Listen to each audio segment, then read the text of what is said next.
తుర్కపల్లి మండలంలో పలు అభివృద్ధి కార్యక్రమంలో పాల్గొన్న ప్రభుత్వ విప్ ఆలేరు ఎమ్మెల్యే శ్రీ బీర్ల ఐలయ్య మాజీ మంత్రి ఎమ్మెల్యే జగదీష్ రెడ్డిపై మండిపడ్డారు.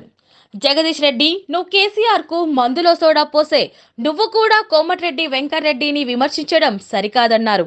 కేసీఆర్ కు మందులో సోడా పోసి మంత్రి పదవి తెచ్చుకున్నామన్నారు. తెలంగాణ పేద ప్రజల కోసం మంత్రి పదవిని త్యాగం చేసిన నాయకుడు కోమటిరెడ్డి వెంకటరెడ్డి అని అన్నారు. కోమటిరెడ్డి వెంకటరెడ్డి పైన చేసిన వ్యాఖ్యలు జగదీష్ రెడ్డి ఉపసంహరించుకోవాలని డిమాండ్ చేశారు.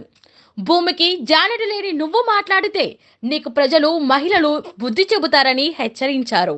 ఈ రాష్ట్ర అభివృద్ధి దాత, పదవులంటే పదవులను తృణాప్రాయంగా పక్కన పెట్టే నాయకుడు, మంత్రి పదవిని పక్కన పెట్టినటువంటి కోమటిరెడ్డి వెంకటరెడ్డి గారి పైన అవగాహన లేకుండా ఒక 9.5 సంవత్సరాలు ఈ రాష్ట్రంలో మంత్రిగా చేసినటువంటి జగదీశ్వర్ రెడ్డి గారు మాట్లాడడం చాలా విడ్డూరంగా ఉంది.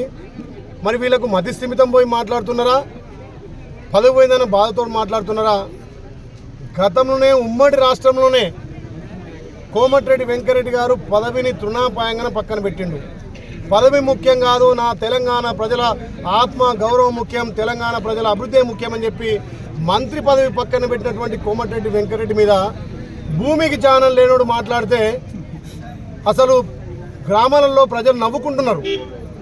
ఏనాడు నువ్వు మంత్రిగా ఉండి ప్రాంతానికి అభివృద్ధి చేయనోనివి, మంత్రి పదవిని నువ్వు ఆకాంక్షగా పెట్టుకున్నోనివి, నువ్వు కేసీఆర్కు మందులో సోడా కలిపే నువ్వు మా మంత్రి మీద నువ్వు వ్యాఖ్యలు చేసే దమ్ము ధైర్యం నీకు ఎక్కడదని అడుగుతున్నాం. నువ్వు మందు పోసి సోడలో గ్లాసులో మందులో సోడ పోసి మంత్రి పదవి నువ్వు తెచ్చుకున్నావు. ఆ రోజు ఉమ్మడి రాష్ట్రంలో మంత్రి పదవి వస్తే తెలంగాణ ప్రజల కోసం మంత్రి పదవిని త్యాగం చేసినటువంటి కోమటిరెడ్డి వెంకటరెడ్డి మీద నువ్వు చేసిన మాటలను వాపసు తీసుకోకపోతే మా అక్క చెల్లెలు మహిళలే వచ్చి నీకు బుద్ధి చెప్తారు. ఇవాళ పేద ప్రజల కోసం తెలంగాణలో అహర్నిశలు కష్టపడి ఈ ప్రాంతాన్ని అభివృద్ధి చేసి ఎన్నో సంక్షేమ పథకాలు చేస్తున్నటువంటి కోమటిరెడ్డి వెంకటరెడ్డి గారి మీద అనుచిత వ్యాఖ్యలను వెంబడే వాపసు తీసుకోవాలి. 5 సంవత్సరాలు నల్గొండ ప్రజలు ఎన్నో బాధలు అనుభవించారు. అయ్యో మా నాయకుని మేము ఓడగొట్టుకున్నామని చెప్పి ఇక్కడ నల్గొండలో ఓడిపోతే భువనగిరి పార్లమెంటు స్థాయిలో అందరం అద్దుకొని మా నాయకుడు కావాలని చెప్పి మేము ఎంపీగా గెలిపించుకుంటే మా ప్రాంతానికి ఎన్నో కోట్లతోటి అభివృద్ధి చేసినటువంటి కోమటిరెడ్డి వెంకటరెడ్డి గారు ఎన్నడూ పదవి గురించి ఆలోచన చేయలే. మంత్రి పదవిని పక్కన పెట్టిన నాయకుడు.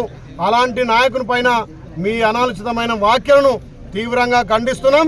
అదేవిధంగా ఆయన మాట్లాడినటువంటి సందర్భం రేవంత్ రెడ్డి గారిని కేటీఆర్ గారు విమర్శిస్తే ఆ విషయంలో మాట్లాడిన మాటలు తప్ప ఆయన వ్యక్తిగతంగా ఎవరిని కూడా దూషించే వ్యక్తి కాదు.